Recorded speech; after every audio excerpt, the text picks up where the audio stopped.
si ano. So yeah, alis kami, punta kami ng Nasugbu, Batangas. Nag-ano na si...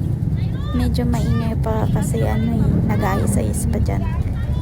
Then ayun na nga, nag-start na ang sasakyan at nagbabiyahe na kami papunta sa beach.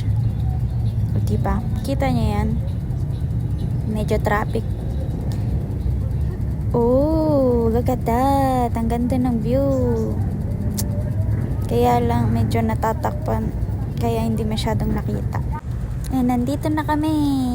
Ganda ng dagat. Tapos ayan, pakit-cute yan siya dyan. Kala mo naman, ang ganda. Filter lang naman. Tapos naglalakad na kami niyan. Umaga yan. Pasyal-pasyal. Wow, ang ganda. Look at God's creation. Super ganda, right?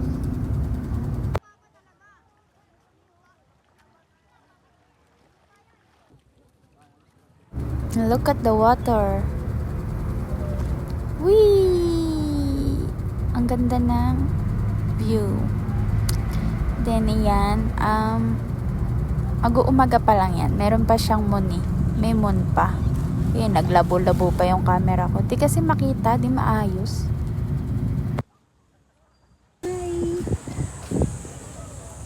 So, we're at the beach right now. But it's... Huy! Wala ba tayo nakalimutan?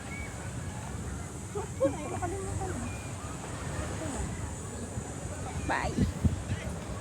We're going home. At ayun na nga, pauwi na kami niyan.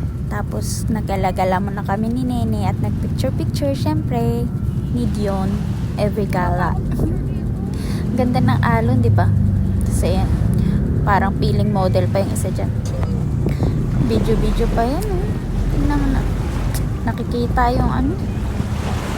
Ayaw Sabi niya, ayusin ng paglalakad. Napakadaldal. Pa-post pa yan siya. Wow, ang calming. I really love this vibe. Ang ganda. Ayan.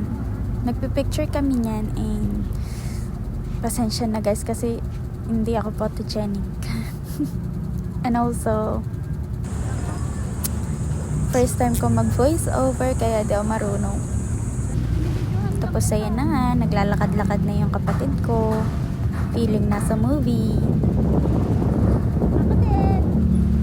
Siyempre, ako naman, gaya-gaya. Hindi ko pa alam yung gagawin ko dyan. Tignan mo naman. Ang lakas ng hangin.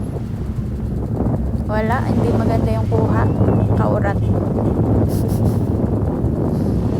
So yeah, pauwi na kami. And thank you for watching. Ayun lang yung vlog ko. Pasensya na sa voice over. Bye!